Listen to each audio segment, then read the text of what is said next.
an hour prior saying she was outside the tent. So I like zipped open the tent door and I was like, Erika? And she's like, I'm here. And so I was like, I think I want to do another loop, but I don't want to go by myself because it's 4 a.m. It's dark. It's creepy. People have like thinned out. All the 6 hour people are gone. The 12 hour people are gone.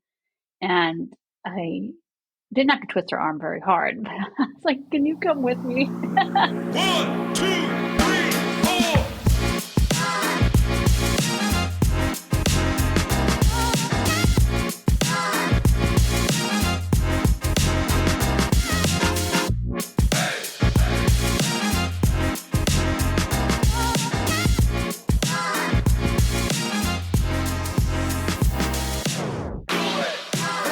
What's up, everybody, and welcome to episode 83 of the On the Runs podcast. It is Thanksgiving week, and we got a couple more weeks of the pod before we take our holiday break. Erika, what's up? How are you doing? I am just fine. I am in Thanksgiving mode. I am real lazy at work, and I want some food. So, ready for some holiday fun. How about you? Same. It is Thanksgiving mode at work. None of us were going to come into the office today. And then all of us went into the office today because they're like, hey, we're moving you guys to another part of the building. Actually, they don't know where. They're just putting us in a closet, basically, a gigantic closet. That is a whole story for another time. But it's kind of like, it's kind of BS, but we have to clear out our desk area. We bought another company. They're moving them into our building. There's no room for everybody. And I'm like, hey guys, let me just work from home. I have this awesome desk I bought in this little podcast studio that I'm going to decorate and put a sign right here. So I'm hoping I can become like mostly remote. I'd really enjoy that. Actually, it would save me 80 miles a day. I think Fingers crossed for you, dude. Yeah. That would be awesome. But we went into the office today, and then our boss man, Andrew, he's the coolest. He took us out for lunch, and we went to TITS. Have you ever heard of TITS? You ever go to TITS? No. TITS, TITS, Tavern in the Square. In Lowell, Tavern in the Square. Yeah, so we go to TITS. It's a great time. They have a great beer selection.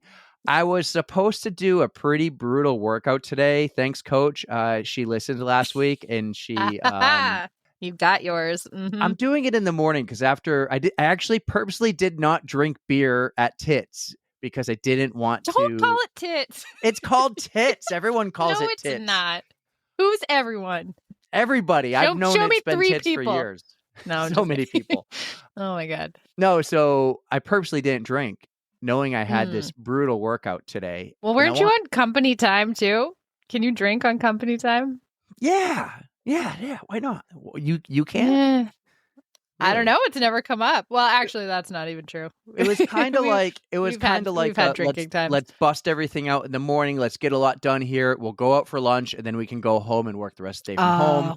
Typically, we have a beer or two, but I did not because I was going to work out, and I never did work out. I had to go to CVS, get medication for Tommy. He has an ear infection. I went to Columbia and I returned. This is like, you ever see this thing called girl math lately? Oh, yes. Yeah. That's what goes through my head all the time. I got some girl math for you. This is going to be great. Ashley went shopping the other day, and she says, here's some snow pants for Tommy and Tyler. Can you return them? So I returned them and got $70 back. And then I'm like, I need a new winter jacket. And they already had the Black Friday deals. I'm like, I'm going to get this one. And it worked out great because I was like, I love this color, but they don't have it in my size. And the girl's like, let me look in the back. And she found it. And I was so excited. Ooh. So the jacket was $230. It was $100 off. So it was $130. Okay. Then girl math. $70. $70 from returning the other snow pants. So I only paid like $60 for this brand new ski jacket. That's awesome. It's a great deal. I'm going to make it last. I kind of did that with a pair of shoes the other day. I returned something too, and I was like, ooh, they gave me an extra $10 for it. They were already $65, and then I bought a pair of shoes, and then I had a gift card too, so they were like a really nice pair of shoes for like $100 something. So I didn't feel so bad. They gave me a stuff. $25 gift card to use next month before Christmas. So there's a free $25. I'm like, yes, Columbia's You awesome. can give I love it that to store. me, and I can get the matching jacket since it's that beautiful On the Run's blue color. It is. So, See? disclaimer, we were talking on the phone earlier, and I just put the jacket on in the house to show Ashley and the kids. I called you, and it was a video Mhm. chat, and I was like, oh, by the way, our brand new jackets just came in. You're like, jackets? You ordered us jackets too? I thought it was just T-shirts and you were going to do hoodies. No, I got jacket. It's Mhm. the same. It's basically the OTR blue. It's a beautiful color. It is really nice. I would wear that. So send me a link or something. I'll look into it. Well, I mean, I do have winter coats. I have more coats than I know what to do with, but you would have that's to go to another the one. store because I looked Did you go to online the to see if it outlets? was available because I was like, okay, they don't have my size. And that was before the girl went in the back and found it. All they had was smalls, mediums, and double XLs. And I'm like, I need an XL. I could squeeze into a large, but I would like an XL. And she had one. Yep. I was like, yes! Did you go to the outlets? Yeah, the outlet's just up the road from Oh, you. perfect. Yeah. Awesome. Yeah. Yep. Columbia store. Go tomorrow. First thing in the morning. Take I'm a a break fan. from work. Get your head in a good place for tomorrow because tomorrow is a big day. And let's just leave it at that. It is a big day. White whale kind of big day. Your girl here is flipping her shit. So I have some meditation to do to chill the fuck out, and we'll see if that actually works. Go take a Peloton meditation class. Oh, I do all the time. They're so relaxing. That's your only hint, guys. That's your only hint. Moving on. It is Thanksgiving week. What are you doing for Thanksgiving? What are we doing for Thanksgiving?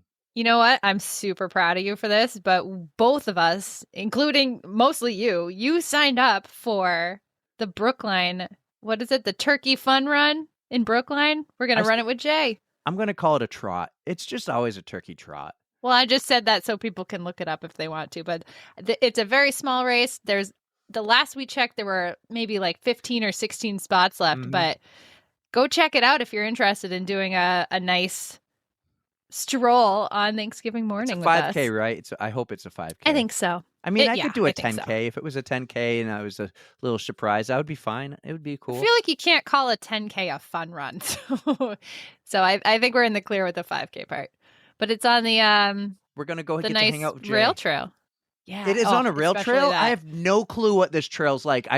You said Jay's like, let's do this one. This is how she got me. It's on part of the Ghost Train trail that I ran for Ghost Train. So Okay. I don't know exactly which part it's on, but it's wicked nice. So we're gonna have a good time. You know who almost was going to come and it just didn't work out for her schedule? Who? My sister.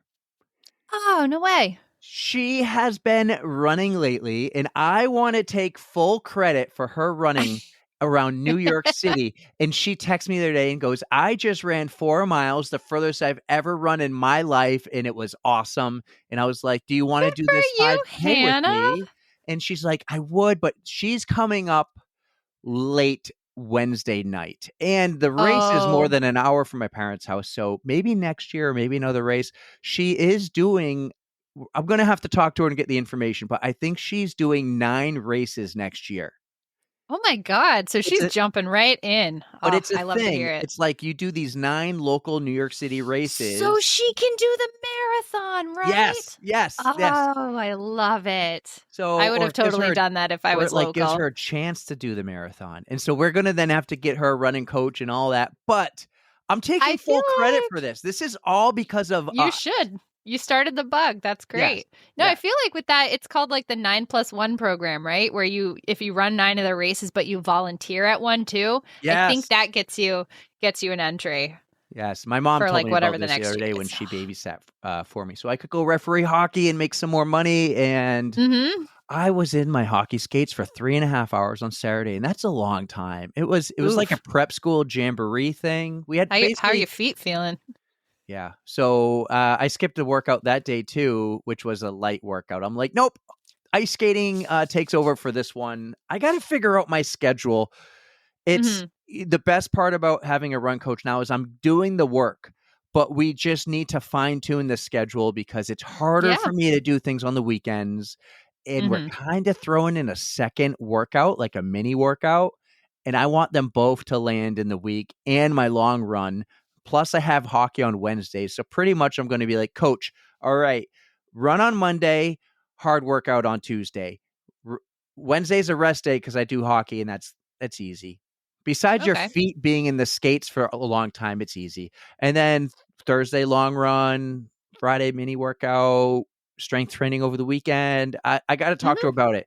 I'm doing the work. I'm finishing the work. I need to figure out the schedule, and it's going to change throughout the seasons because you got kids Yeah. sports and you have summertime and all this stuff. So it's going to constantly be changing. She's been awesome. Congratulations, Nicole, Justine, Yes. and their friend Sammy, who just did the Philadelphia Marathon. Who else was there? The Rullet. We knew Sherry. Yeah. Oh man, What a were you blast. following on social media?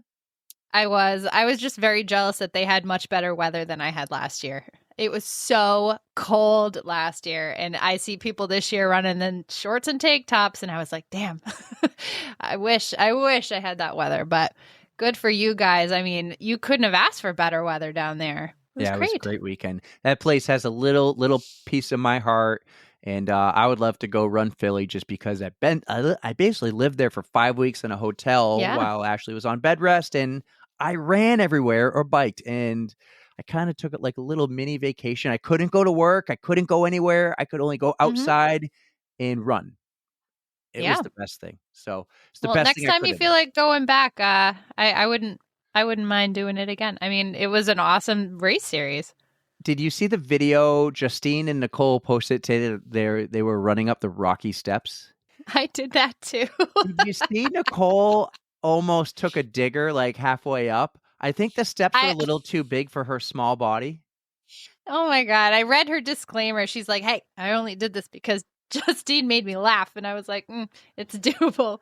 But so they did it. I think they did it today. So the day after the marathon, I was the big dumb idiot who did it immediately after finishing all 3 of those races because I had a plane ride home Sunday afternoon. So if you're going to go out to Philly, take your time and enjoy it. Do not do a same day marathon flight. It's not fun. It's an easy flight though. Learn if you from fly me. right into Manchester. I'm telling you. Oh, yes. Hey, what the heck, Nicole? Why'd you fly? First thing, Nicole flew to Boston. That's a mistake. It's Philly. You got a direct flight out of MHT. Then she made Justine sit in the middle seat. It's like, Justine, I'm proud of you. I don't know, man. Maybe they rock, paper, scissored it. Oh, that sounded weird. Justine, no, Justine, I'm proud of you. You're like the parent letting your kid have the window seat. I'm proud of you. You are gonna get it again, dude. You know what? I can't wait to hear about these terrible workouts you're gonna get. Did I tell you what my workout is? The one that's supposed to be today that I'm pushing till tomorrow? Nope, not yet. It's an FTP test. A running one or a bike one? Bike one. Oof. I asked for this though. I actually asked for it weeks ago, and I don't know if she planned it perfectly. Like, it must have just been the stars aligned with me making fun of her last week. And because I think Wednesday I have the mile test again. I said, when we do a test week, I want to also do an FTP to reset my zone so I can accurately do the math. Wilper's Power Zone classes. Yes, thank you. Erika yelled at me yesterday. Legit yelled at me when we were making show notes. Will Purse. You say it wrong. I'm like, well, tell me nicely. I told you 5 times already. Guys, when I had to have said that a little nicer. When the record button is on, she's nice to me, and she'll just be like, Wilpers, it's Wilpers. When the record button's off, she'll be like, Wilpers. You got to get it right. It's Wilpers. I have to like smack it into your face. Like, hey, listen to me. She needs eye contact so she knows I'm paying attention, because half the time, like over here, yes, taking notes. No, I heard you. Yeah. What'd you say again? Hello. Yeah. McFly. Wow, that was fun. Anything else we got to cover before we get to T-shirts are out? Oh, what? We got to talk Patreons, man. We've been putting it off and putting it off. Hello, Lori. We love you. You're fantastic. Lori has joined the Patreons, and it is going to be awesome. She is a new lover of the pod. And speaking of, guess what, patrons? Tomorrow, if you're listening, I think Wednesday, I already uploaded it, so there will be no delay. There is a Patreon-only 10-minute clip We had a guest on. His episode will be dropping next week. When we were doing our Tros, he jumped into the room like 30 minutes early, and it was like this hilarious Surprise! 10 minutes of chatting. He's like, I'm going to be late, but I got 10 minutes to just chat with you guys right now. And we're like, yeah, sure. And he was hilarious, and you guys will like that. Patreon only. I'm not even going to put it on the YouTube. Patreon only, dropping tomorrow. But yeah, Lori, thank you for joining. And I just mailed out Lori's t-shirt, and everyone, you got your t-shirts now. They are out. Actually, not everyone. I ran out of smalls. Way to go, dude. I don't know how I met. You know what I think happened was we ordered some extra, and maybe I misjudged, but I didn't get any extra smalls. I got extra mediums and larges. And we had a few extra people we met at races and events in person, and they're like, oh, I'll take a small. So I hooked them up with a small. So I need to order. I feel like actually that was me. I'm like, oh, medium for me. And then I was like, actually, a small would fit better. So I think I took one of the smalls. I think My bad. You definitely did. But I need at least 2 more smalls, and we're going to hook each other up with hoodies, you and me. We got to be styling. Ooh. And I got to order 1 2XL for my buddy Tom. Tom's going to get one. So Excellent. I think most people have their shirts. The really cool poly mailers I mailed out. I put Those were so everything in the cute. poly mailers. Yeah. And I got so many. I didn't get the pictures so much. I just got people shared the post. I didn't take screenshots. So guys, slide into my DMs with a picture of you wearing the OTR shirt. If you're at a cool place like Arches National Park, I want to see the shirts in action. You know, they're really cool in your kitchen in front of the fridge or something. But if you like go to a Patriots game like Jay and his girlfriend Jackie did, they wore the OTR shirt. So, you know, we're calling that OTR in the wild. Or OTR on the go. Oh, yeah. Wild sounds good. Well, one of those. OTR, OTG on the go. OTR in the wild. I like it. OTR in the wild. Can be whatever anybody wants it to be. What a fun intro. We've been rolling here, but let's get to our interview / race recap episode. And sorry, I just called it an interview, and I'm trying to get away from that. It is not an interview, guys. From now on, guest going appearance. Forward, it is a guest appearance. Yes. I enjoy that. Yes. Well, for this guest appearance, I think we were trying to keep it a little secret, see if people could guess it. And I think Mary was the only one who figured it out. I don't know. Well, no, Mary says she knew who it was. I don't know how she figured it out, but she just goes, believe I knew her. it was her. Yeah. Well, that was the Patreons, because the Patreons already saw the... That's right. They had a hint.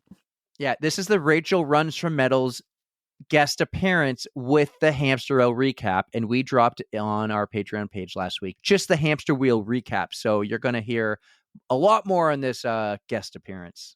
Yeah, I am so excited to present again my good friend, my best running friend, Rachel, and you're going to love her once again on the On the Runs podcast. Our next guest on the pod is a penguin marching self, a mom chasing the majors, a marathon maniac, and a half fanatic. She's the queen of running matchy, and she's a Run This Town celebrity. We are so excited to have her return to the pod. Welcome back to the On the Runs podcast, Miss Rachel Runs for Medals. What's up, Rachel? Woo! Thank you, guys. I'm so glad to be back. I know it's been a while. It's been since episode 17. We're back. 17. Yeah, we're so happy to have you back because you are my BRF. And if you are not familiar with that, she's my best running friend. She is so awesome. Oh, whoa! How did that happen? How did you do this? How did you do that? That didn't happen on mine. Okay, sorry. I don't know if people can Wait a second. People can see this. The little hearts like went flying. So that just makes me feel even more special. So Rachel, welcome back is that to the your pod. Computer? I don't know. Rachel just did the heart. Mine didn't do that. Rachel, Mine didn't do that. You're magical, Rachel. It doesn't do it for me. Rachel is showing us the heart symbol with the hands. And every time she shows us this heart symbol, all these hearts appear. This happens again. Oh my She is magic. God. I'm convinced. Mine does not do that, but I am super, super excited about this. Rachel, what's the deal? Are you like a wizard? Are you like, do you have special talents and that we don't know about? Yeah. You know, I go to Hogwarts on the side, you know. What's your house, Rachel?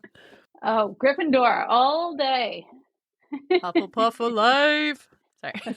Have you ever been to Hogwarts at Universal Studios? What's the one we went to in London? We went to Hogwarts Eric. in London. We went on the studio tour when we were out in London last Yeah. time. So we were at like legit Hogwarts. I mean, the Universal Studios tour is pretty freaking awesome too, but that one was a little more special too. We took our medals on an adventure and we were taking pictures all over Hogwarts. That's so cool. I have not read the books. I've maybe seen parts of the movies. I'm not interested, but when I went to Universal Studios, it was so cool. It was like amazing. And However, this one woman, you threw up on something, yeah. I did get sick. I got sick and threw up. Yeah, on I didn't throw up on the Harry Potter ride, but that ride got me going. But looking at this castle that must have been the school or something, and I just go, I don't know the name of that, but it looks so cool. And this one woman's like, how do you not know what that is? You're offending me. I'm like, come on. You were just saying like Hogwarts. Yeah. Come on, man. We'll have a movie marathon. Does Nicole like those? I feel like she needs to get in on those too. She likes movie marathons at the very least. So she does. I don't know. She's a Hogwarts. It's got to be Back to Harry the Potter Future, or you know what I could go for? I could go for Ghostbusters too. That would be a fun one. Anyways, off topic. So the classics.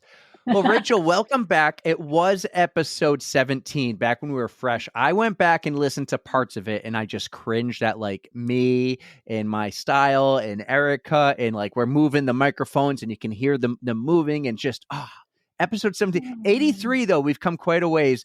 Do you remember? I'm looking at your wall. You have all these medals. Do you remember how many medals you had back at episode 17? Over 100. I don't think I've added very many since. I've kind of taken a little bit of a step back and focused on more important races than doing one every weekend, sort of having a goal to achieve each year than doing one each weekend. It gets a little expensive after a while, right? Yeah, it does. Well, the answer was 134. You did the homework for us back then. You had 134, so you have to have a few more. You also had a ribbon. If you recall, you counted it. You both decided to count the ribbon, so you made it 135. We did the work for those. Yes. Those are hard-earned dumbass ribbons, but we made it work. I changed my Instagram handle for the day to Rachel Runs Ribbons. Did you really? That's awesome. I did, yes.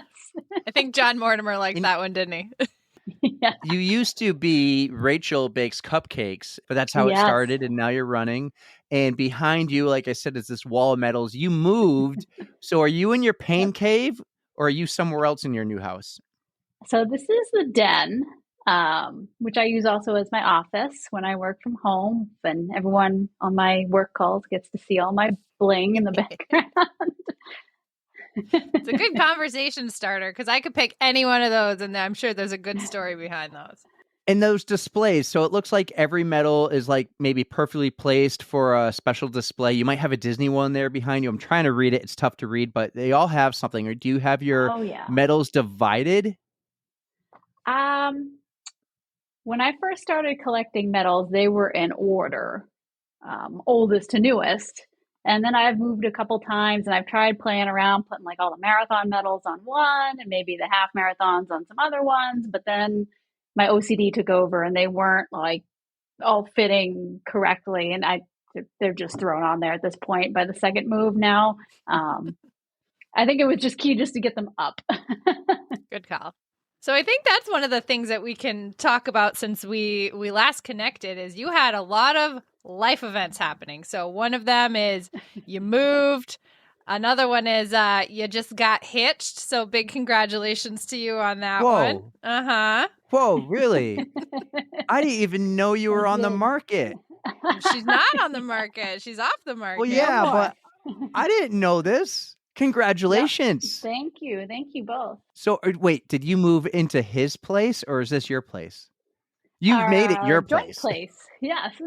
No, we picked it out together. Yeah. So we're closer to Boston now, and took me a little bit to find some running trails around here where I like to run. And I joined Heartbreak Hill Running Company down here, but I have yet to join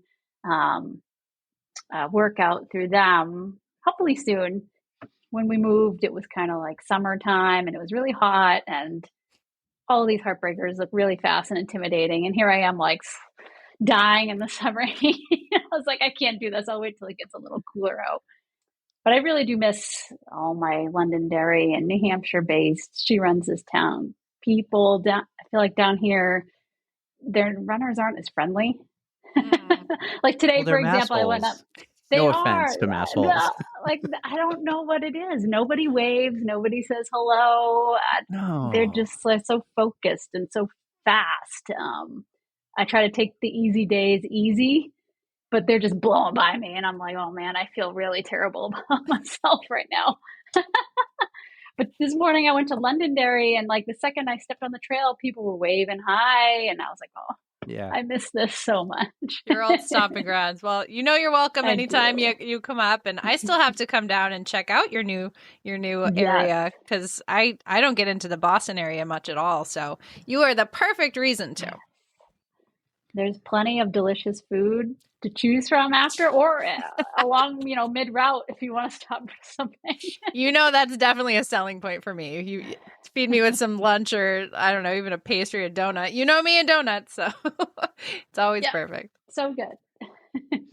That makes me think, how are you finding where you're going to run? Do you like go on Strava and do heat maps? Are you Googling where to run in the town you're in? Or are you like on Google Maps just trying to find good roads? How have you gone about that since the move? Yeah, I was basically on Google Maps trying to figure out where where there's some trails around me, and then just going out and exploring. So it took me about 2 months to find like, okay, this is my 5K route. This is my 5 miler route. This is my 20 mile route. So I got everything down now. It's lonely. I need to make some runner friends down here. I remember when Erika and I did Hamster Wheel last weekend, I was telling her two girls came at me in passing and I heard one of them say, oh, I can't wait to move out of this town. And it's the town I live in now. And I was like, Oh, no. I wanted to interject so bad and be like, please come run with me sometime. I'm so lonely. You're like, what don't you like about it? Tell me. I need to know these things. I take it back, guys. You're not mass holes. We want all you to be Rachel's friend and take her running, show her where to go and the safe spots, please. Yeah, she love. Oh, there it is, the hearts. I love it. What is this wizardry you're doing to us? I don't know. I gotta see what happens when I make other gestures with my hands. Are you on a phone or? Oh yeah, no. Let's get the I bird. just see her Show us the flipping bird. birds. Yeah, it doesn't happen with me. Boom. But nothing. Oh, this Nope. is so cool. Are you on a computer or your phone? Yeah, so I'm on my MacBook, and I never knew it did that. Fancier than I love it though. Androids. Love it. Well, I hope you do find cool, fun places to run and great people. And whenever you need it, Erika is available, and I will do my best to come down there too. Yay. So, are you anywhere near like the Boston Marathon course? Maybe closer to the finish. Okay. Oh, you're like in there. You're in the city. So you're like in the T. You're going to take the T to work or the T around Yes. sometimes. Wow, you're Yes, deep you can in there. totally come down and we can take the T and go for a run. Where's your Boston accent though? Like, when are you going to go down to the park and have a beer with the guys and the girls and watch the game? I'll have to learn where to park my car first. It takes time to develop that accent, right? She's got to live there for a while. At the harbor. Well, it's been since May 11th, 2022, since we've had you on the pod. And since then, a few other developments have happened. The two of you at that point were just dipping your toes in ultra marathons. And I think your toes are fully submerged in water. Oh, and yeah. you're beyond knee deep right now. Let's Black talk toenails. Let's talk about the two of you and your newfound love for ultra running, and eventually we're going to get into Hamster Wheel that you just did last weekend. Let's talk about this though. You two are like in deep now, waist deep in water. Can I actually I'm just blame following Erika? I feel like I can blame you though. Because you were the one in 2020 had signed up for all these races, and one of the ones that got canceled for you was the Marine Corps 50K. And me being like, sure, why not? I was like, I'll totally run this with you. So I signed up virtually, And off we went, and that was my first excursion into the ultra distance. So, I mean, I ran with it from there, and I'll take responsibility. But I mean, that was my first go at an ultra, little backyard Yeah, I ultra. think that was mine too. And I remember 3 minutes into the race, I tripped and fell and had a bloody knee for the rest of the, You two five are and a so half alike. hours. You two are the same. I've taken that and ran with it as well, or fell with it. You're two peas in a pod. I'm just trying to keep up with Erica. I feel like she's always been sort of like one step crazier than me. Doesn't always have to be that way. Like my craziness just shouldn't rub off on people. Let me say that. Like wherever people are in their running journey, as long as you're happy with it, I'm happy for you. So don't go doing crazy shit just because I am. I just probably not the best role model for that. She might be crazy as far as some of these races. As far as some of these races she has, I can't say that. But as far as some of these events she's done, but you have this power to convince her to get out of bed bright and early in the morning, even in the middle of the winter, to run. I don't have that power, and I talk to her every day. Like the two of you are seriously two peas in a pod. Like you convince each other to do these crazy things one way or the other. It's her convincing you or you convincing her. Yeah, I mean, long runs by yourself suck. Like they're just so boring, and it's either really hot or it's really cold or it's really early, and or you don't want to. So you need to find your people and just convince each other. When one Amen doesn't to want to that. go, usually the other one does.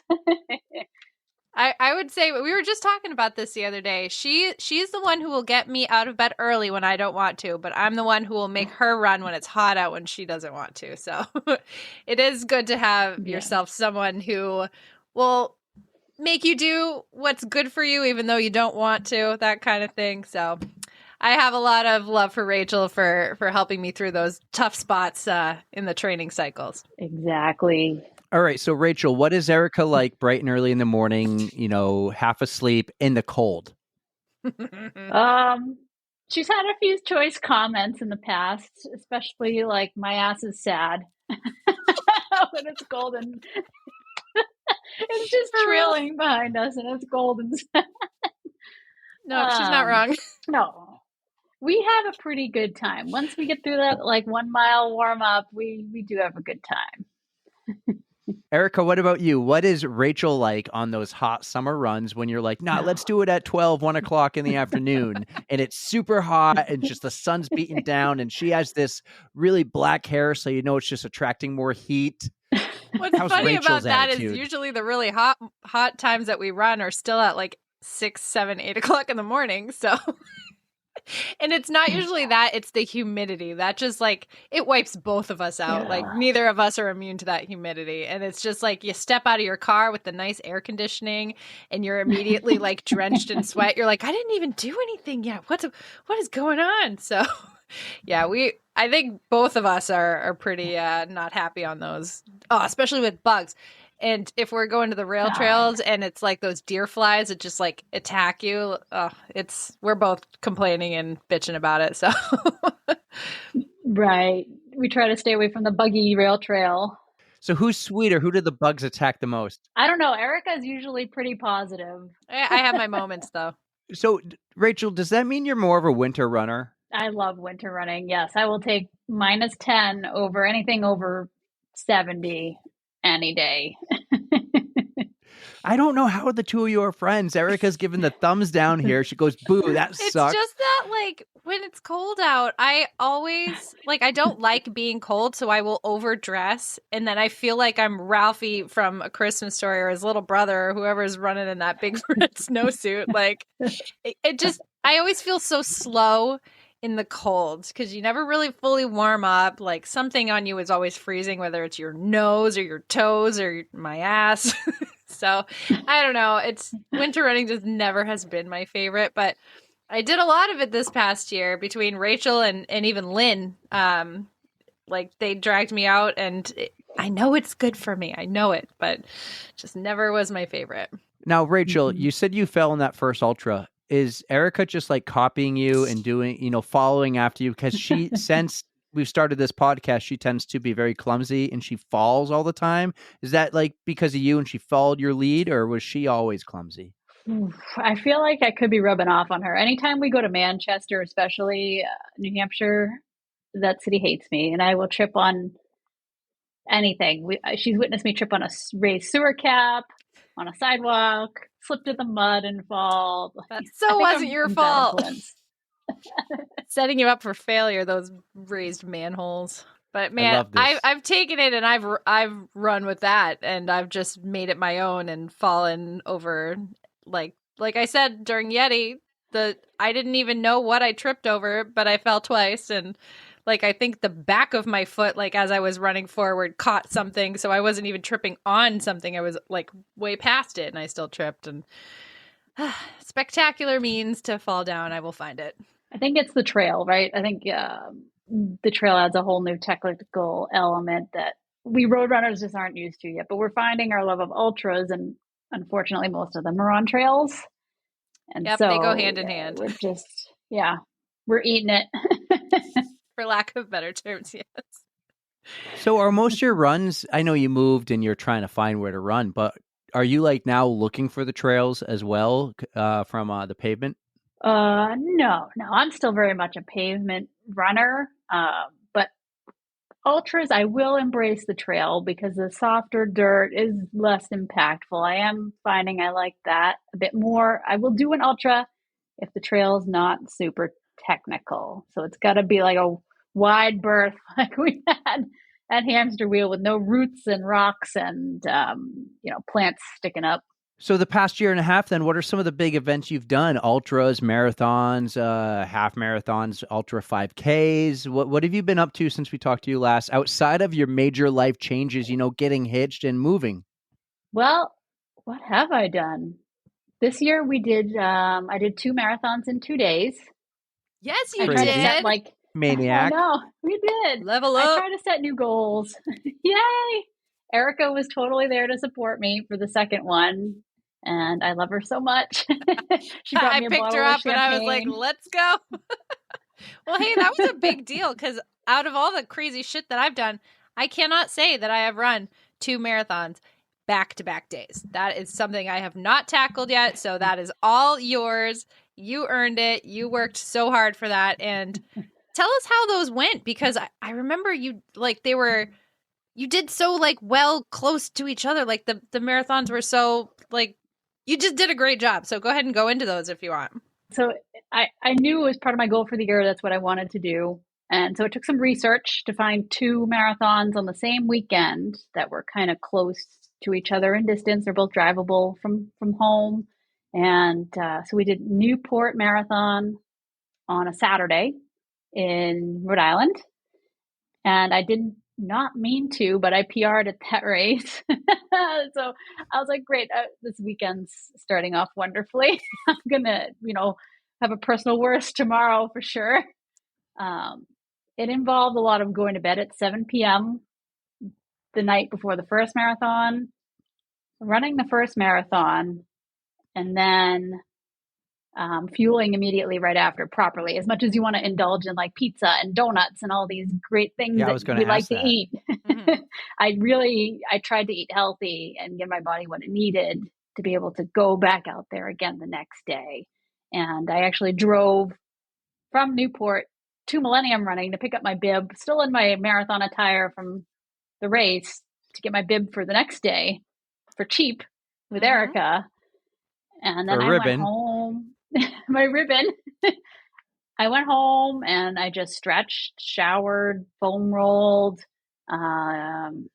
took a bunch of anti-inflammatory medication, went to bed at 7 p.m. again.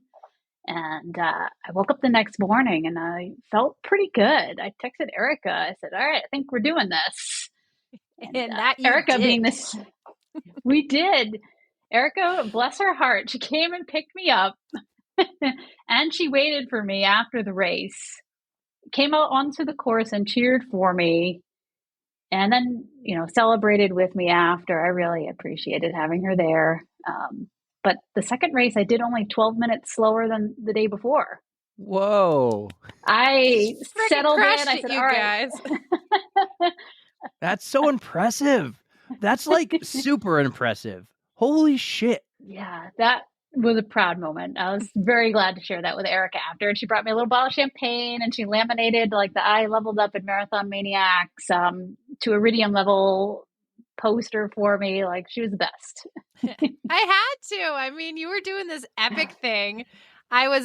It was like a privilege that I got to share that moment with you because us, like, we have always trained together and just seeing you do your thing out there was awesome. Like, I did. I was out there. I had like a sign that said, like, go Rachel, because I had made that the year before when you ran Manchester City and it was raining and I didn't go.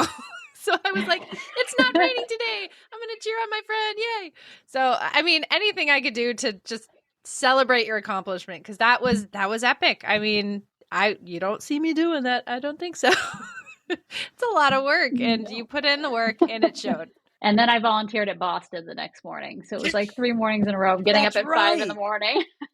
I forgot about that. How was volunteering? I loved it. So I've done like the BAA, 5K, 10K half, the distance medley, the full.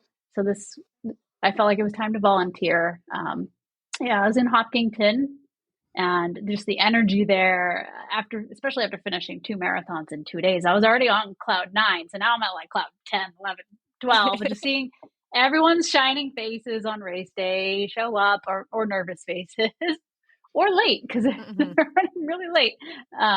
Being able to help guide them to where they need to go, giving them information, like it was awesome. I would recommend it for anyone who wants to help out in that way. It's a great experience, and you get a cool jacket. Very true. Is it different than the runner's jacket that you get? Is yours different being a volunteer? Yes, it was the classic blue and yellow, which I know the marathon jacket's kind of funky colors. Some years this changes was, every year, right? Yes. Some years I don't really understand the color choices. What do you think about your jacket? Because you ran it in 2018 with Erika, the year it rained like 8 inches, and that's like a red color. What do you think of that jacket? I think it's interesting. It doesn't scream Boston Marathon unless you see the logo, but I do love it. I do wear it a lot in the wintertime when it's cold out and I don't want to go out, and I'm just like, you know what? You ran Boston 18. You can put this jacket on and go do it. We went to the marathon together this past year, and when she was wearing the jacket, I did not think that was a Boston Marathon jacket. I just thought she had some type of windbreaker rain jacket on, a red one, and I'm like, later on I noticed, oh, that's your marathon jacket. The giant unicorn thing on the back, like, oh, that's like the entire back of that jacket. I was a big fan of this past year's jacket. I loved it. It was kind of like a gray, but kind of like a purplish gray color with the yellow on the zipper. I thought it was a great looking jacket. I'd like to know who designed these jackets. I'd like to get on that team. Yeah, honestly, I think though, you'd be a great addition. I feel like this year it wasn't the same kind of jacket. Like the color scheme always changes and whatever, but I feel like it was a different kind of jacket. And I really like the jackets that we have because they are thicker. Like you can wear them in the winter when you're exercising. I feel like the other ones are a little thinner, so it's more of a windbreaker than like a legit jacket. We'll have to. So Tara's got one. We'll have to do a comparison and figure out if I'm making stuff up or not. I don't know. Let me ask you this question about the jackets now, because you both love your medals. You have these impressive medal displays, as we know. Your Boston Marathon jacket, that's a big deal. Is this a jacket you only break out on special occasions, or will you actually go for a run with it, Erika, like you just said? Like, it's a warm enough jacket to take for a run. I tend to break it out if I'm going to, like, a bigger race. Just me personally, it almost seems you want to show off. I get it. Well, that's kind of the vibe I get from it. But honestly, you earn that thing. You should be showboaty. Like, why wouldn't you wear that everywhere? So, I mean, a lot of times it is like, hey, this is a bold color. Like, is this going to go with my outfit kind of thing too? So it all depends on the mood I'm in, but it is great for a winter run. But I mean, I don't like washing all of my jackets. Like I will if I exercise in it, but I mean, I want it to be like pristine and pretty, and like washing it gets it wrinkly and gross. And so I tend not to wear that. I'll wear like other stuff on actual exercising. But how about you, Rach? I am the same way. Like I might wash it like every other run because I feel like it's gonna fade it faster. I do like our jacket, how the unicorns and all the lettering is stitched on. Yes. Some of these other jackets it's printed on, and I'm afraid to wash them too much that the print's gonna start peeling or coming off. Yep, that's a big concern. Mm-hmm. Yeah, we're going to see how our t-shirts do too, as if you stand up, Rachel, I think you're rocking it right now. Woo! Yeah. Oh, yeah. Wait, I gotta do the hearts. Oh, where are the hearts? What? You just have to say. Sad. I'm so sad. No! She tried though. They're There gone. we go. Your magic is gone. There it is. Oh, there they are. There they are. Oh, Yay! thank God. Thank God. See, I'm a very Muggle. I dropped the ball with our run matchy thing because some of that has rubbed off on me, and if I would have known she was wearing hers, I would have worn mine today. But I just washed it and it's hanging up on my drying rack, so it's a little soggy and it's not dry yet. But you're rocking it. It looks great. I love it. Everyone's getting their t-shirts. I love seeing the pictures. Our t-shirts were at the Arches in Utah. That was me. Mhm. They were at a Patriots game. They were at a Celtics game. I want to see everyone else where you wear your t-shirts. Send the pictures to me. It's so cool. I love that I was able to give that to you, Rachel. That was so cool because I got to see you. All right, should we get into Hamster Wheel? What do you think? Let's do it. All right. So I got to see you at Hamster Wheel real quick. I gave you your t-shirt and you guys were in like 9 hours deep of the Hamster Wheel Ultra Marathon. You were doing the 30-hour edition, and we'll just call this the Hamster Wheel Recap. Let's go into it. When did the two of you decide you want to do this 30-hour race together? You already been dabbling, like we said, in the ultras. How did the two of you decide to do this one? I'll take this one. So I decided I wanted to do the 30 hours immediately after doing 24 hours the previous year. So I did not hit the goal I was hoping for. I was a little bummed and I was like, I got to give this another try. I'm going to go big. So, I mean, Rachel was there last year to pace me. You were there as well. And so was Karen. And you guys were just so awesome. Just kind of taking care of me, making sure I was doing it, being out there. And then this year I was just kind of like, hey, who's in? And I got a couple of takers. Didn't have to twist my arm very hard. Yeah, so Erika, I think, I remember you asked all of us after the 24-hour last year, and Karen and I bit.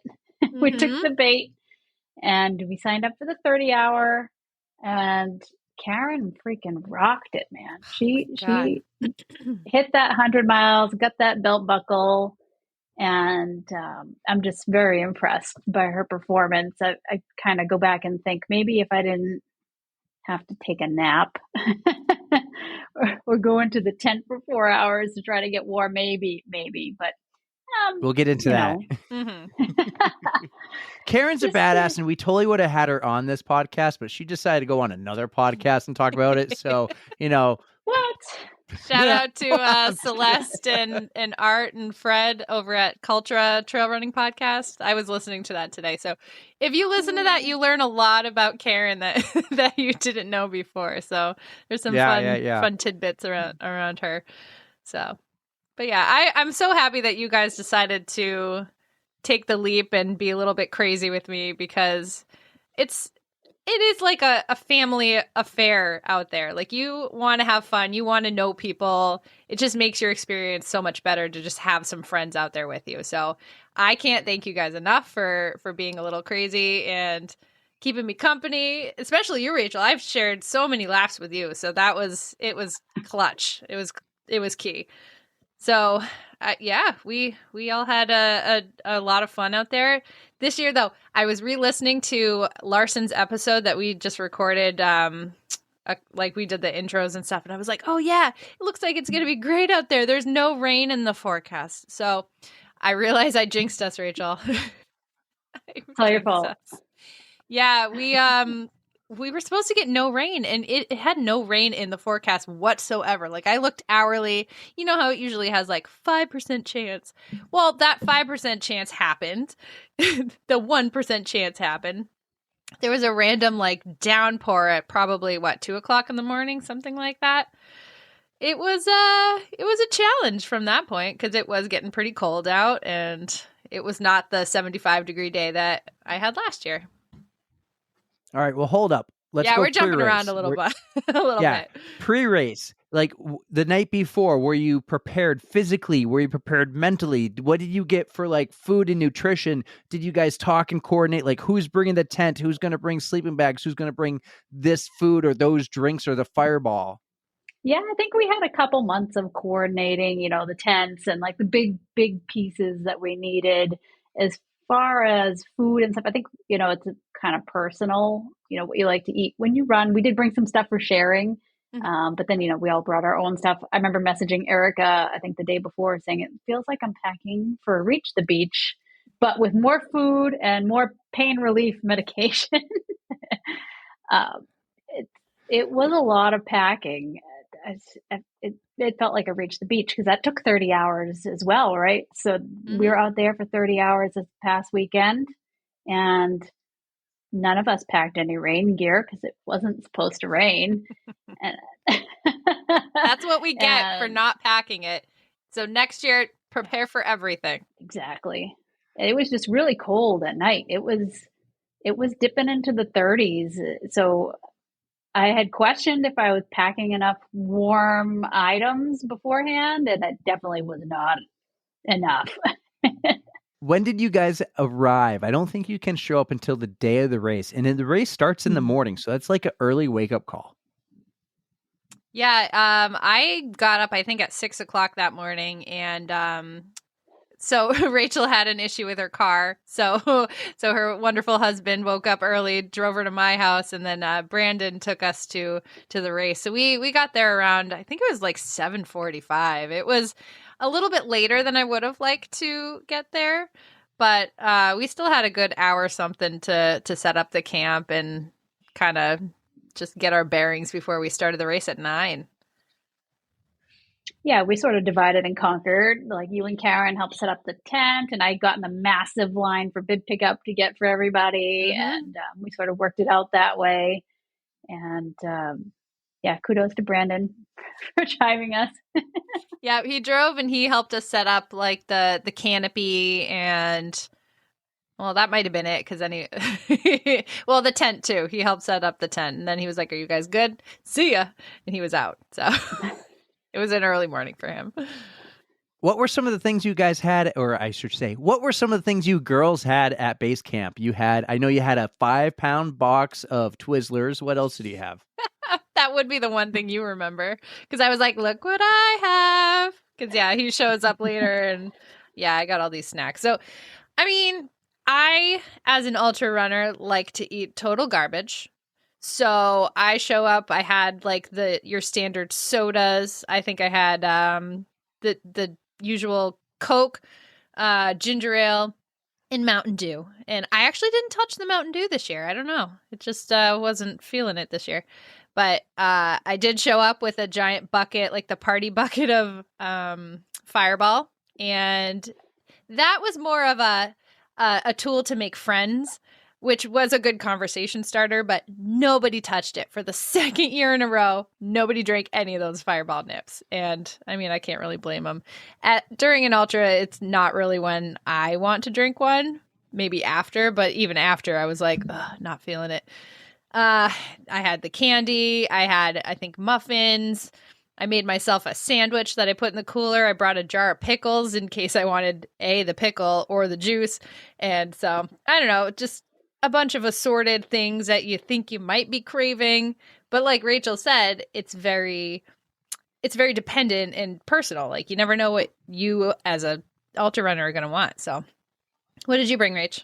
I feel like I underpacked clothes and overpacked food because the aid station was killing it. Like, they had grilled cheese that just hit the spot, soups, bacon. They had all sorts of goodies over there.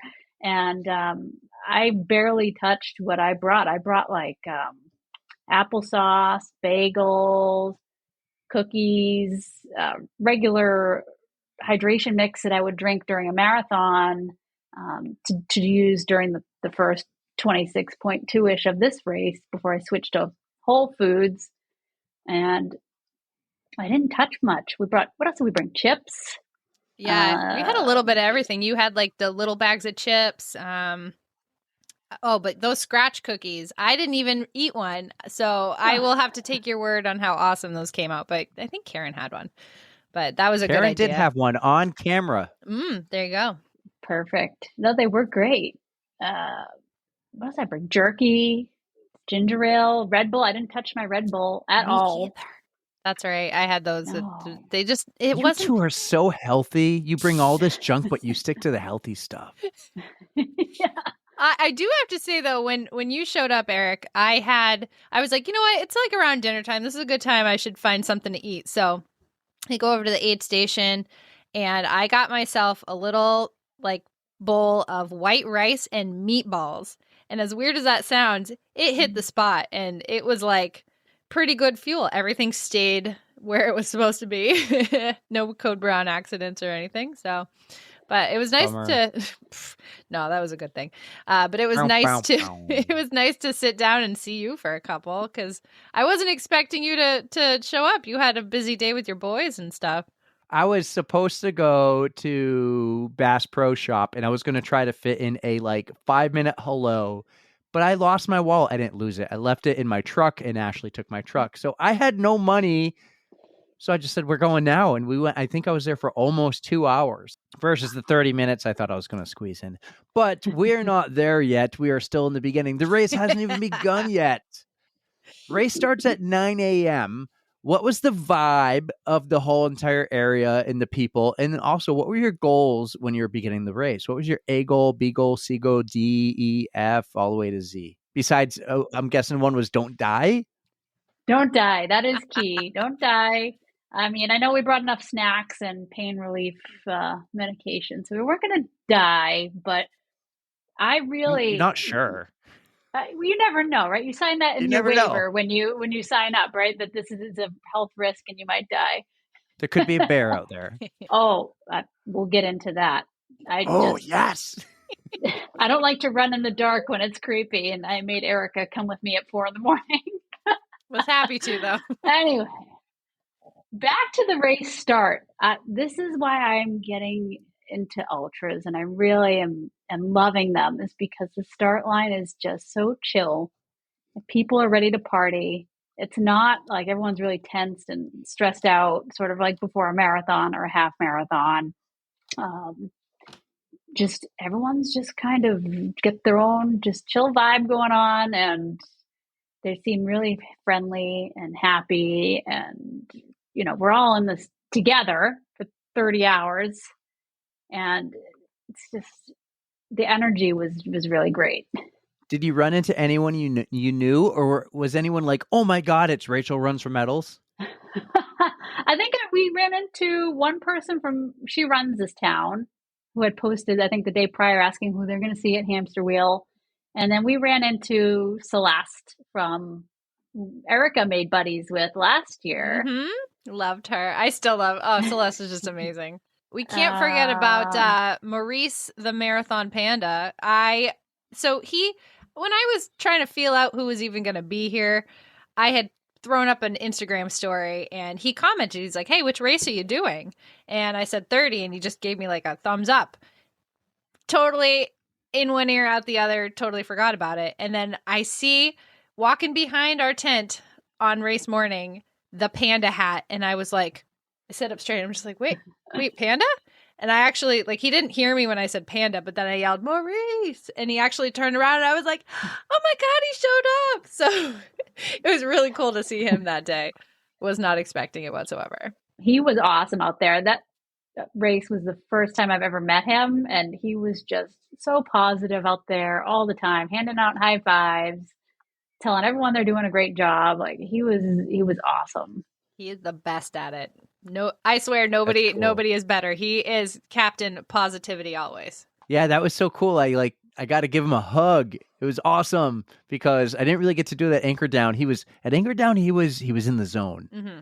He was in the zone at anchor down, a little differently than what he was at hamster wheel, and I just loved it. Oh, yeah. So, But who else did we see? Oh, Paul. I was talking to your buddy Paul. That's I right. shared like Yeah. a couple of laps with him, and it was really nice to get to talk to him a little bit more because I had seen him at Ghost Train. He was doing the 30 hours, and I was just like, I showed up for the 30 miler, just seeing him for 2 seconds, and that was all I saw him all night. So getting to see him again and chatting, and he is awesome. He's an awesome guy. So. All right, so you got to see some people. You are both run influencers now, as we've determined. You're popular. Everyone loves the two of you. What were, I don't know if you covered it, but what were the goals as you're stepping to the starting line? Are you like, is 100, is the buckle the A goal? Or do you have like the goal of just have fun and see what I can do? Where was your head at? Because if you remember, Erika, you just did 100 last month. She's crazy, but I love her in the best way. That's like the best kind of crazy. When I signed up, my goal was to try to get to 100, but then I got into Tokyo We'll get there Marathon. too. And I said, well, I probably shouldn't injure myself or risk injuring myself before the training for that begins in December. So then I said, all right, I'll just do 100K. I would love to get to 100K. That would be my longest distance to date. And 2 weeks ago, so a week before the race, my father passed away and he was 71. So I said, that's the number. But because it was 4-mile loops, I had to end at 72. So I had like a little Okay. Yeah. remembrance at 71 in my mind when I was out there. But yeah, we did 72 miles for my father. I'm so sorry to hear about your dad. I didn't know that. I don't think I knew that. So, but I love that you did that to honor him. You're like, I got to get 71 and maybe the extra for a little extra credit there. We got a lot of extra credit because we didn't stop our watches. So like all the zigging and zagging back to the tent and The to secret secret porta toilet. potty. Secret porta toilet. potty was out there. Secret toilet. So, it's funny if you listen to the Culture podcast that Karen was on, they talked about it and Art was like, oh, I didn't know they had a toilet over there. They must have not had that last year. And Karen's like, oh, they had it. Secret toilet.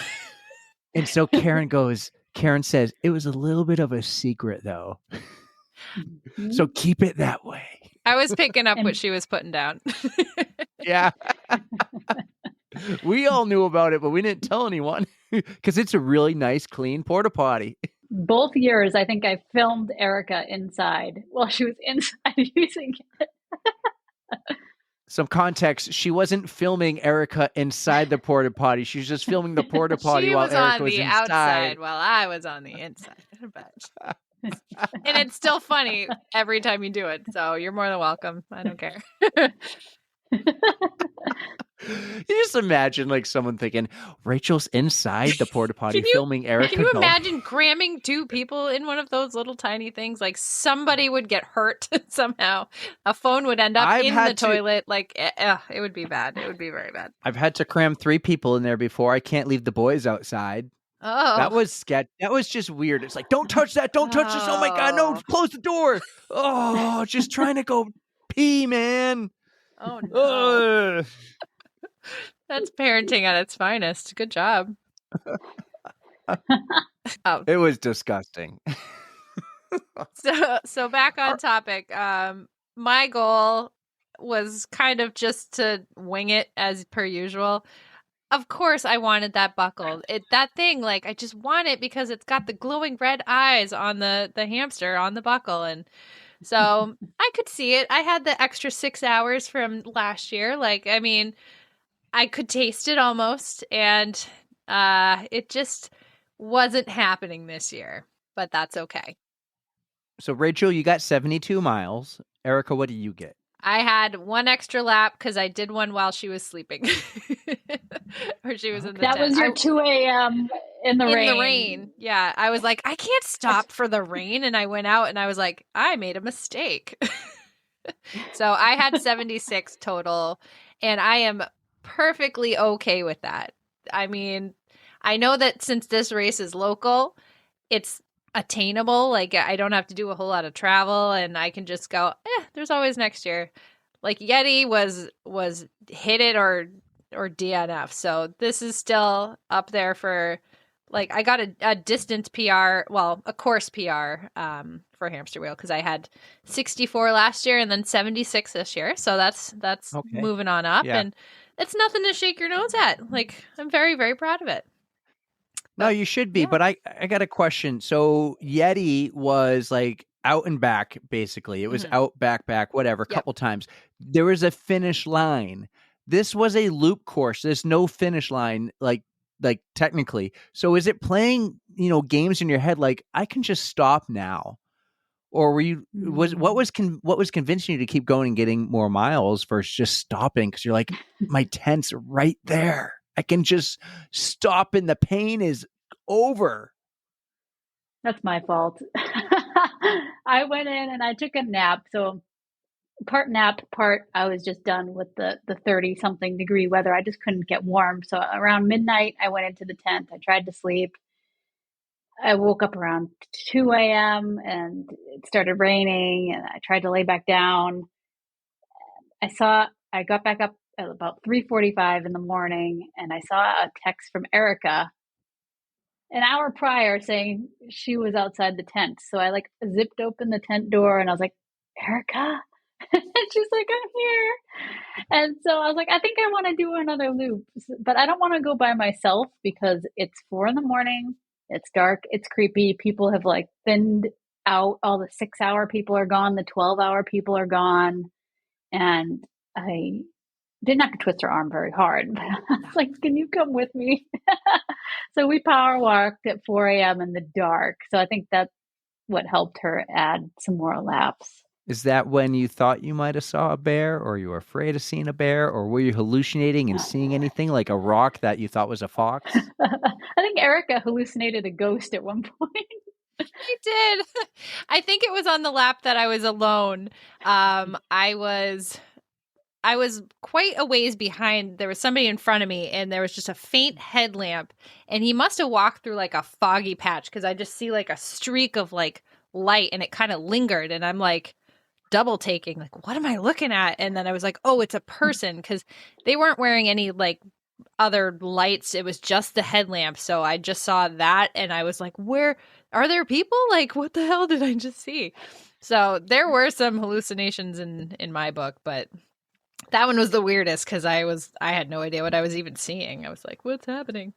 So at that point, do you two keep going? When does the race end for you? When it's 30 hours? There was a time change, so I don't actually can't do that math that quickly. When did it end? And did you continue running from that point, or did you continue taking breaks or getting a few in? Did you quit with like 2 hours to go? How did you finish? I think I finished around 27 hours. I had more time to go. So with the time change, the race would have ended at 2 p.m. instead of 3 p.m. to 9 to 2. And to me, it wasn't worth it to go back out there. I met my goal. If I was going for 100 and I was maybe a little closer, I would have probably gone back out, but I cut it at 27 hours. I was willing, like I wanted Rachel to hit her goal so badly that I was like, I'm going to. She had 4 laps left when we woke up in the morning, like, and I was like, I'm going to do these with you. So that would have brought me to what 84, I think. And then we make it 2 laps, and I was like, Rach, I'm so sorry. My hip was killing me. Like I think it was just like an overuse thing, and I like was she was walking. I was hobbling, like dragging my leg behind her. And I'm like, I'm just going to hold you back. Like, I'm so sorry. I'm tapping out. So I tapped out. I think it was right before 24 hours. So I didn't even make it into the extra time that I wanted from last year. Well, that's pretty impressive, though. If you did, what was your mileage again? 76 miles? Mm-hmm. You did 76 miles in just under 24 hours. So would you say your pace has gone up since Yeti? Probably not. No? Okay. I don't know. Another 24 miles in 6 hours? It I don't know. Feel so impressive to me. Like I did sit down for like, I think it was a good hour and a half or something. I was just like, it is a mind fuck when you're at these like races and you do pass your camp and you're just like, "Ugh, I just want to sit. Like, why am I awake right now? I don't have to be awake." Like those were the thoughts going through my head when I was out there alone. And luckily Rachel woke up because that kind of got me back into things. But it was just one of those like, what am I doing? Like, I don't even have to do this. And I had met a couple of people out there who were like, yeah, you could walk this thing out. And I'm like, trying to calculate it in my head. And I was like, yeah, I can walk it, but it's going to take me the entire 30 hours if I don't stop at all from this point on. And I was just like, I don't want to do that. So this was kind of I don't know, I threw it away a little too soon. And yeah, but it is what it is. And what's going on with your hip? Just hurt. I don't know.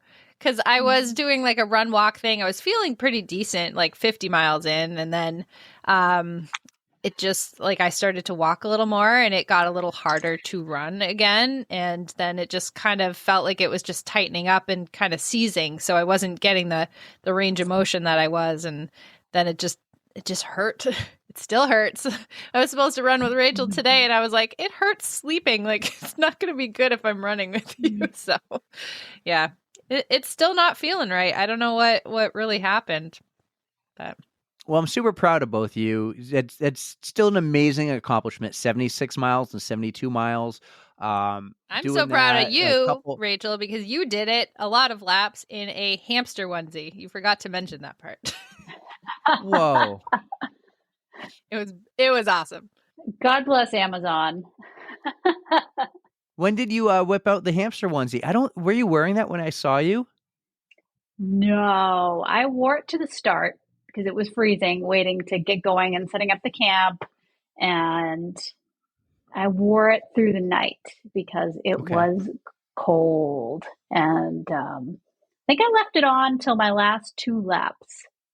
After, I think it was after Erika had called it. I ditched it because I think I was power walking a little bit faster at that point, and I was getting kind of hot as the sun came up. But that thing was awesome. I will definitely wear it again. I remember you saying the one downside though was when you had to use the bathroom. Oh, note to self. Yeah, so maybe I'll get another one because this one had buttons, like a bazillion buttons. And like I had leggings on, a long sleeve, a half zip, this onesie, and I think at one point I put your big giant moo comfy snuggie thing on. Like trying to go to the bathroom and undo a good 10 buttons, plus trying to keep it from touching the porta potty floor. And trying to hover, because I never sit on a porta potty toilet. I grab the back of the door handle and I like use it as leverage and I hover. I will not touch that thing. You are going to like the toilets in Japan then. Oh my Really? God. Actually, you're Yes, going to want you to will sit love on them. those because they're heated. Heated lovely. germs, Erika. Yeah. No, they had the ones on the floor that you hover over. Those are Oh, few and far no. between. No, you'll be fine. I never had to use those. You're good. You're good. One other question about Hamster Wheel. When I was there last year and had a blast, I remember there was some really good entertainment. There was a band, there were movies. Do you recall any of that, or did you just like blow by it all? Did they have no movies this year? I didn't see movies. I don't believe they had the movies, but they delivered with the bands. They did. All right. Yes. All right. Well, I'm glad you both had a lot of fun while Karen was out there. We need to mention Karen. Of course. She got the buckle. She crushed it. Absolutely crushed it. Her first buckle. First of many, I think, are going to come for her. So as the hearts come out from Rachel. But yeah, Karen crushed it. You want to talk about Karen a little bit? I know she did it on another pod. She's too good for us. Oh, we love Karen. Let's talk about our fellow penguin, the love of our lives, Karen Clark. How'd she do? Crushed it. I remember seeing her. She joined me on, I think she was doing a run walk after a certain mileage, and she joined me during the walk portion on some lap. And she told me her longest run prior to this was only 35 miles. And it blew my mind. She crushed it. She found. Did she know those two other guys she ran with, or she just made new No. friends? She picked him up. Yeah. She made she made friends, and they cracked the whip. 5 with intervals, 5-1, and then down to 3-1 through the night. And they really helped carry her through to those 100 miles. I'm so grateful she had somebody to run with because she's so freaking fast. And she was kicking my ass and Erika's ass. Mhm. I'm glad she found someone to run with. That was great. Just I'm super pumped for her. so incredibly proud. Yeah, you got to shout out. So the two guys that she picked. Well, I shouldn't say it that way. It sounds weird. But the two guys that she met on the trail, their names were Mikey, who was running the race, and then Rob was his pacer. And I got to run a lap with them because it just worked out perfectly. But they were like, the more the merrier. Let's go. And they're playing like it was like calm music, but it was like stuff that you could just kind of tune out, but like it still carried you through those intervals, and they were just full of stories and motivation. And I'm so happy that Karen found them because they were just incredible people. And I mean, she looked so strong crossing that finish line that I was getting kind of a little verklempt thinking of her. I'm like, she did it, my friend. So I was super proud. So yeah, Mikey got his 100 with Karen, and it was a beautiful thing. It was a beautiful thing. So congratulations to you guys. And they even said next year, like, oh, if you need a pacer, I'm like, the more the merrier. Come pace again, because I'm gonna go back. I love it, making friends out there. I'm gonna go back Awesome. too. But if Karen wants to go back and try to crush some records or beat her time, like I She's will the be one there who for could do her. it. She could. She came in second in our age group. Amazing. She crushed it. Well, that was an awesome Hamster Wheel recap. Thank you both for doing that. So Karen, you're awesome too, but I joke about she went to another pod, and what I highly suggest everyone go and listen to her on the Cultural Trail podcast. Art and those guys, they're awesome. Celeste is amazing. We'll have Celeste on one day, but yeah, I'll share that link. However, we need to move on because Rachel, there is something really exciting in your life. And I'm not talking about you getting married or moving. I'm talking about something you really wanted back on episode 17 and you were hoping to get in and you didn't last year, but this year, I think you did. What is on the horizon for you next year in 2024? This is the year we're getting that 6-star finisher freaking medal. Before they add a 7th and an 8th, or who knows, however many, but we're doing it. Congratulations. It's about freaking time. How many times did you how many years has it been since you had 5? You had the 5 races already, and you've been trying to get into Tokyo for 4 or 5 times? I've been rejected from the lottery 4 times. But so we got our last star at London in 2021. So it's only been 2 years, but the medals, the stars added up quickly, right? We had Boston and New York in 18. Yep. I did Berlin and Chicago in 19. And then I got into London for 2020, but the pandemic hit. And so that was deferred till 2021. And it just feels like these stars they came really quickly in the beginning, and then they sort of dropped off, as you know, Put on the brakes. Yeah. So now we're here, 2024, March 3rd. We're bringing home that bling. Yes. What's the game plan? Are you going to spend some time there? Or are you just like going to shoot over Tokyo by yourself, run really fast, then fly back? Or are you going to like enjoy your time like Erika did and go do some sightseeing? And who's going with you? Is this new guy in your life going? Is your daughter going? Are you going to like take Erika with the fish hook and bring her with you? I wish, but Erika, I'm sorry, those flights are just too damn expensive. No worries. I remember. They are crazy, but we're going to bring the whole family. It's going to be me, my husband, my daughter. My daughter's huge into Japanese culture and has been for a couple years. So she's been really like it's not just me with my fingers and toes crossed every year with the lottery. It's been her as well, hoping and praying we get in. And yeah, I think we're just going to head out like our typical Wednesday, like we usually do before any international race. Get there Thursday and try to acclimate for a couple days before the race, explore the city, explore Tokyo. We have a list of things we want to see and do. And come race day, I'm hoping for that PR. So I'm going for it. I'm going to hopefully, enter it healthy. My knee's a little wonky after hamster wheel, but hopefully that subsides soon. And I'm really hoping to end it on a high note in this journey, with the PR. And then I think we're going to head out to Kyoto, the old capital, afterwards for a few days, just check it out and spend some time there because it's a 14-hour flight. I don't think I'm ready to do that the same day or day after running a marathon, right? I think I'm going to give it a few days. That's too much to do. So I'm glad you're going to spend some time out there. You deserve it. I'm so excited that they finally picked you. They should have done it years ago, but they finally did. So you deserve all of this. And that 6-star, I cannot wait to see it draped over your neck. You better send pictures and videos and all that good stuff because we want to see it. Definitely. Yeah, I can't wait for this one. This is going to be epic journey.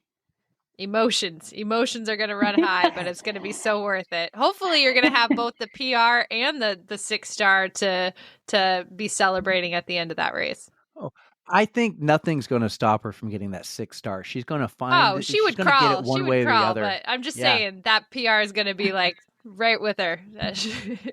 It's gonna be great. You're the queen of Miss Matchy, whatever Erika calls it. If you didn't realize, I copied your intro from episode 17 because you introed her back then.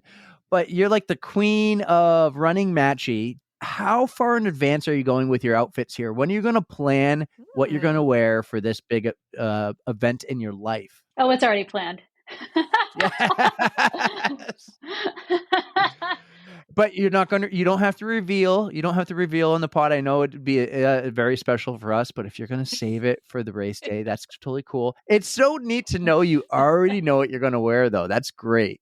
I start with the socks. You go start with the socks and build from there. Can I give one piece of advice for your hair? Don't do those wicked tight braids. You learned your lesson, I hope, and I hope you don't do those again because that was the headache story from New York where you took a nap in the middle of a marathon. I ended up, so that was my first and only race where I've ended up in the medical tent, and I will never ever wear my hair in like too tight bun things on the top of my head with a tight headband ever again because it was the worst headache. I almost did my hair like that for Hamster Wheel this last weekend. God, you did not. I ran out of time and I was like, oh, it's probably for the best. I was going to say, though, if there's one place that it's okay to take a nap during, it would probably be that race. But you avoided it at all costs, so we're good. Yeah. No, we won't be doing that. Hey, there's one other race I want to ask you about. I don't know if we talked about this back in May 11th of 2022, but you ran up Mount Washington, and that is a bucket list that I'm going to jump in this year and try to get in. What was running up Mount Washington like? And sorry if I asked you this a year and a half ago.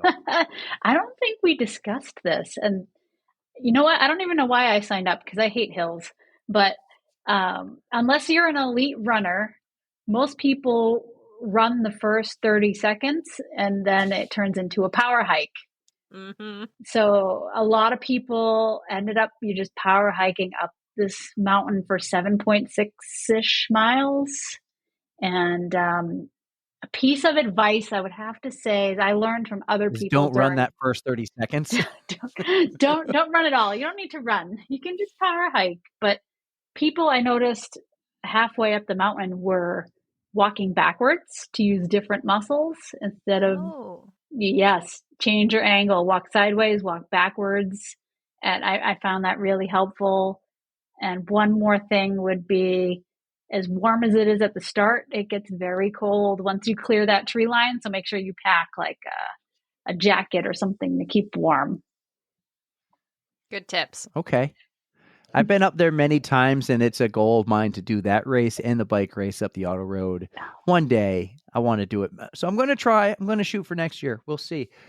So, Rachel, I don't know if we did this back on episode 17, but eventually at some point, I started digging through everyone's Instagram, and I like to be a little bit of a creep and creep through all your pictures that you took in the past. I made it to your very first photo, by the way. And I don't know if you've been on Instagram since in the last 3 hours, but I liked it. So I found your first photo and I'm like your fourth like. You're funny. That is not the photo I have. I'm going to share my screen here. All right. Oh, I'm scared. I found a picture of you getting a little tongue action with a dolphin. Little kissy with a dolphin here. It looks like you're running at night because you're wearing that light up thing everyone wears. I forget the name of it. Shout out to them. Erika will Nox save gear. me here. Yep, Nox gear. Nox gear. Your hair is all done up. It looks like you are actually in a Ragnar race here. Tell me about this picture and the story behind it. This was Ragnar Cape Cod. This was our first venture out from Reach the Beach as a penguin team. And it was also our first Ultra Ragnar. So this was taken right at the start before our first runner went off. And you know what? I just thought this dolphin was so stinking cute. It deserved to get a kiss. I just want to say impressive too. You like to put the times, your paces, and your miles on a lot of your photos. This one here says 30.4 miles, 5:29:13 with a pace of 10:49 per mile. That is impressive for 30 miles, Rachel. Good job. I think that was just I know it's a Ragnar cumulative. race, Yeah. That's cool. Yeah, I thought, oh, that's a good one. A little tongue action with a dolphin. I'm sure everyone loves that. He was cute. I didn't give him my number though. Good stuff. Yeah, I'm bummed I didn't do that one with you guys. I forget why. I don't know. You probably filled up the team and didn't need me.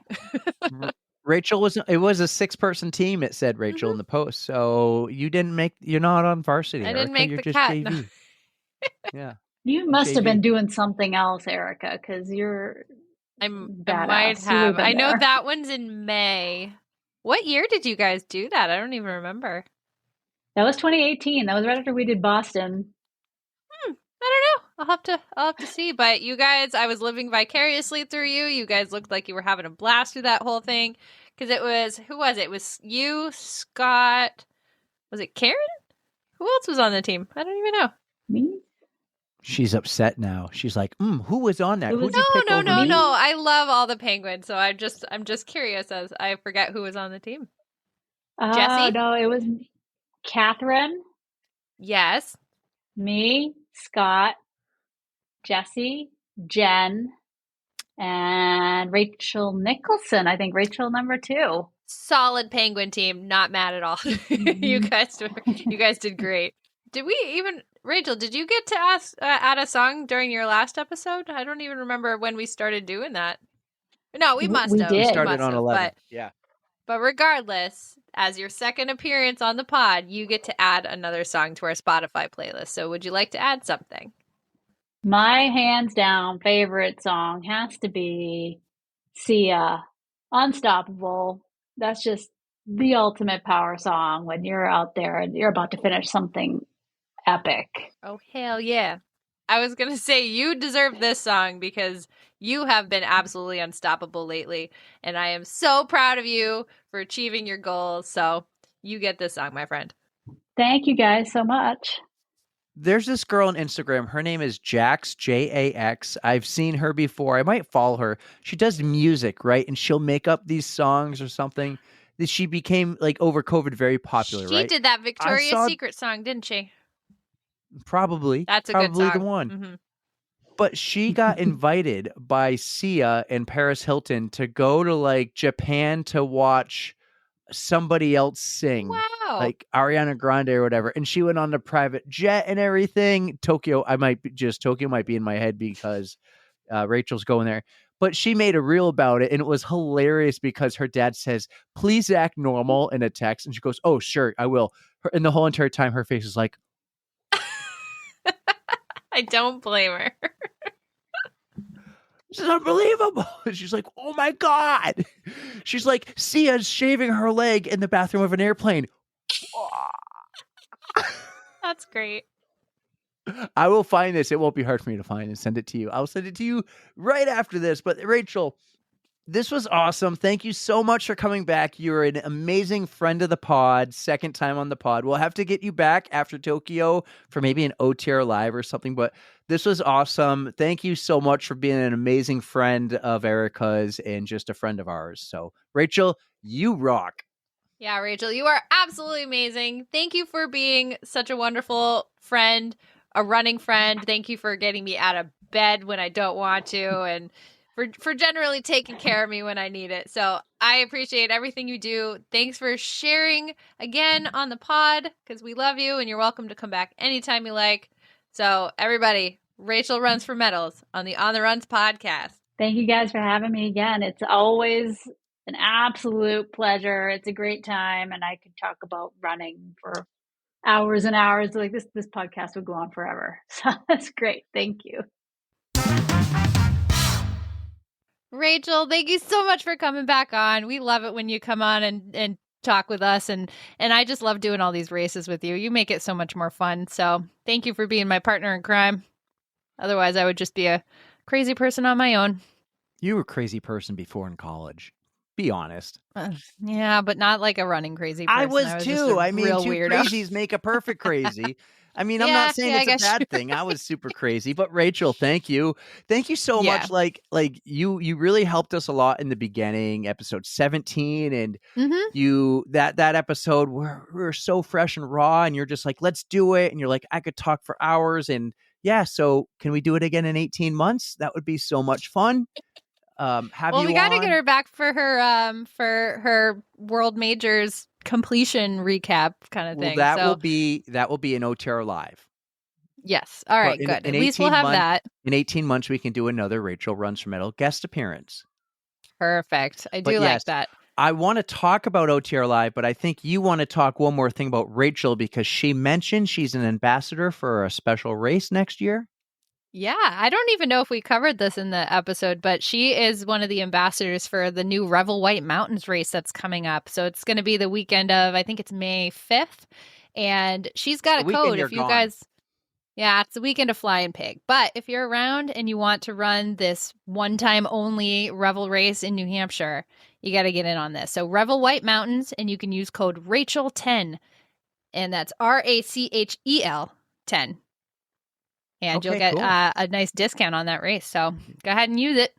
Okay, so Rachel, thank you so much. We'll have you back for OTR Live next year after Japan, when you go out there and crush it and get the 6-star medal just in time before they add a couple more world majors that I will unfortunately have to do when it becomes 8. So speaking of OTR Live, we did a surprise OTR Live last week. And I say surprise, it was my fault. I did a really bad job, pumping the tires for this OTR Live. But we had Jen Steele back on, and it was awesome. Yeah, we had a nice time catching up with her, because she had her redemption run at Chicago this past year. And I mean, it was awesome to just hear how everything went. She had a blast. That is on our YouTube channel. It'll drop on the RSS feed in a couple weeks. Jen Steele, guys, she's so cool. West Coaster, San Diego. She's actually from the Bay Area originally, up in Northern Cali. So she went for redemption, like you said, had a great time. Oh, she had a great Code Brown in there too. She had a Code Brown story, guys. Yes. It was good. Oh, it was good. I feel like she's more comfortable with us now. It was her second appearance. She's like, these guys are cool. I can tell them some of my deepest, darkest secrets. And I feel like we have a talent for getting the deep, dark secrets out of people. Yeah. Well, mostly you. I feel like it's you. It's both of us. You actually tell me sometimes in the show notes, you're like, make sure to add this to get a Code Brown. You're like, I want a Code Brown. And I'm like, how do I tell someone who has a lawyer behind them reading their notes how to fit in a Code Brown? We just want the fun stories. That's all. Nothing bad. Just the fun stuff. So speaking of fun stories, tell me about your new venture with Feet Finder. Okay. So we were talking with Hannah about making an Only Feet page, but so Only Feet doesn't exist. Apparently, Feet Finder is a legit thing, so it's basically the same thing as that. But oh my God, my feet are just in terrible shape after all of these long ultras, and they're peeling and disgusting. So I don't know if you've ever used one of these. Have you ever bought one of those paraffin wax treatments for your feet? Negative. They're like these little booty things, and you stick your feet in, you leave it for an hour, they get all nice and soft. But eventually, like over the course of like 2 weeks, your feet just start to peel. All that dead skin comes off, and it's like hideous, but your feet are great afterwards. But I was talking to you the other day, and I was like, dude, my feet are the grossest I've ever seen them before. Like huge pieces of skin peeling off. Sorry if this is too gross for people, but I'm like, I don't know how anybody can put this kind of stuff on like a feet finder page. Like, who looks for this? I There's can't weirdos imagine out who. there, and they listen to this podcast. I love them. I know, dude, but like, my feet will never ever appear on one of those. I just can't do it because I don't even want to look at my feet. So, apologies, people, if anybody's looking for that kind of content. It's not happening here. Correction. You just won't tell people that your feet are on there. Oh, okay. So it's going to be anonymous page. All right. Well, no, I'm not even gonna. I'm not gonna go there. Yeah. So yeah, nobody needs to see my feet. We're just gonna leave that as it is. But those paraffin wax treatments are pretty awesome. Not gonna lie. Like my feet are looking so much better. They look healthier, and I'm ready for next year's calendar of events. Well, pictures or it never happened, but you mentioned next year's calendar of events. We have, 2 more weeks of the pod.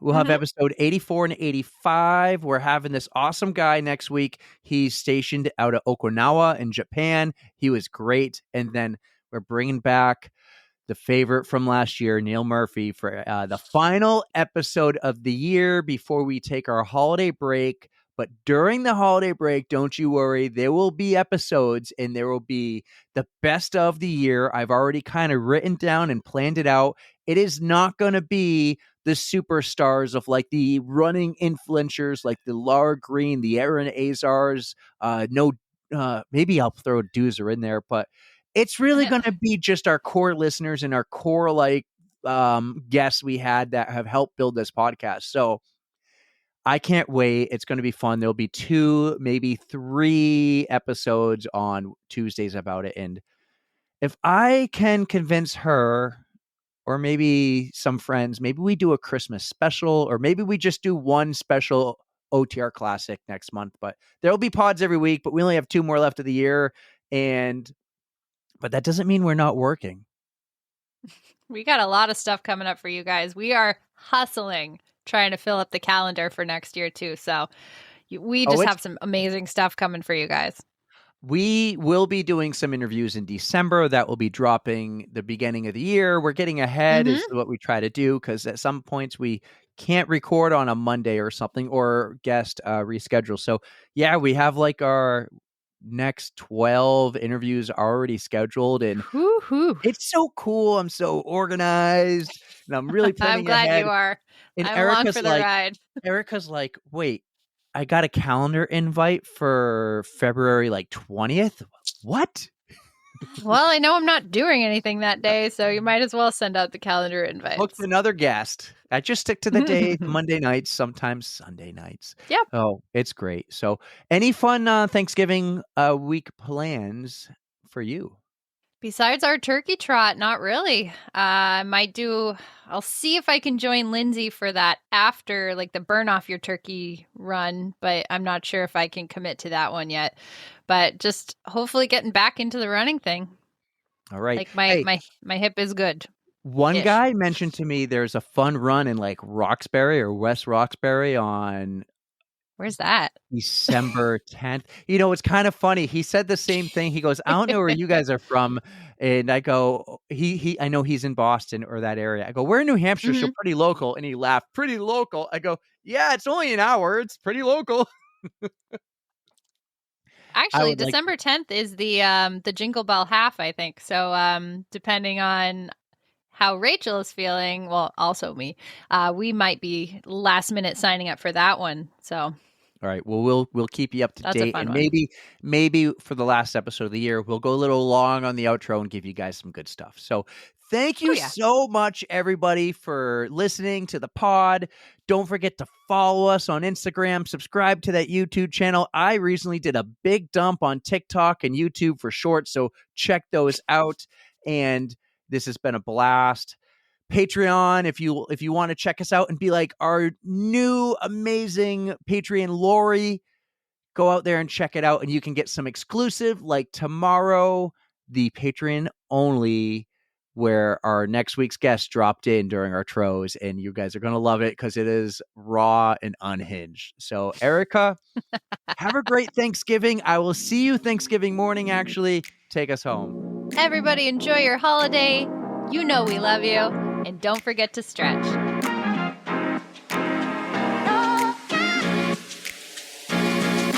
3, 2, 1.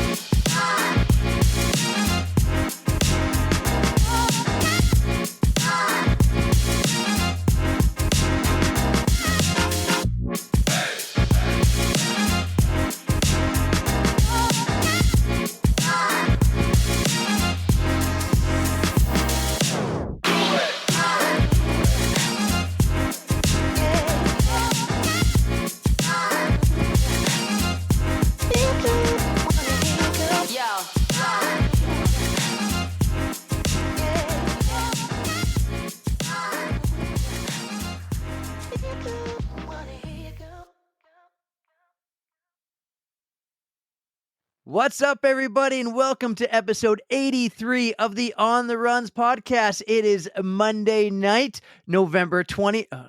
That's weird. Why did I say the date? I don't know. I got it. I Here don't we know. go. Roll with it. All right, everybody. I hope you enjoyed talking. Nope. Say thank you. It's best when you always go thank you. But you make know, fun of me. it's if I didn't make fun of you, I might be like, don't do it. The fact I'm telling you to do it, it's like I Okay, like fine. it. It's like I like it. Do it. All right. Yeah.